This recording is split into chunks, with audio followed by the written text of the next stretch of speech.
হুমায়ুন কবির এবং তার ছেলে, পুলিশ, গ্রেপ্তারি, পুলিশের গায়ে যদি কেউ হাত দিয়ে থাকে পুলিশ তাকে গ্রেপ্তার নিশ্চয়ই করতে পারে, কিন্তু সমস্ত বিষয়টা তদন্ত সাপেক্ষ হওয়া উচিত।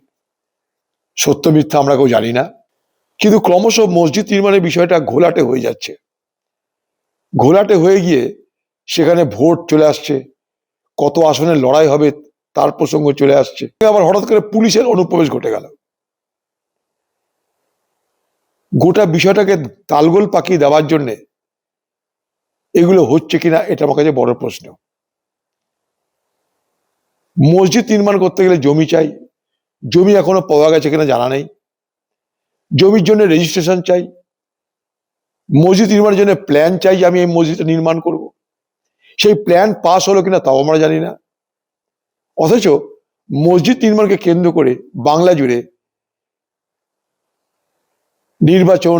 নির্বাচনের আগে পরে ভালো মন্দ তা নিয়ে আলোচনা অব্যাহত।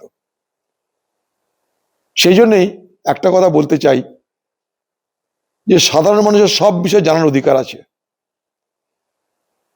সরকারি টাকায় কিন্তু মসজিদ হচ্ছে না, মানুষের টাকায় মসজিদ। তাই সাধারণ মানুষের সবকিছু জানার অধিকার আছে। সে অধিকার থেকে বলতে চাই, এখন পর্যন্ত মসজিদ নির্মাণের স্ট্যাটাসটা কি, কোন জায়গায় মসজিদ নির্মাণ দাঁড়িয়ে আছে, সেটা কিন্তু আমাদের জানার অধিকার আছে, আমরা সেটা জানতে চাই। মসজিদ নির্মাণ নিয়ে রাজনীতি নয়, মসজিদ নির্মাণ নিয়ে ভোট নয়।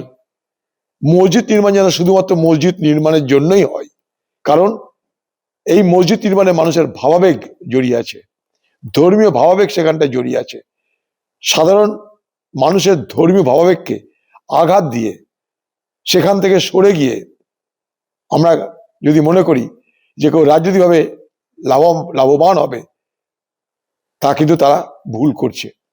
মানুষ ধর্মীয় ভাবাবেগের দ্বারা প্রভাবিত হয়ে মসজিদ নির্মাণে সহায়তা করেছে।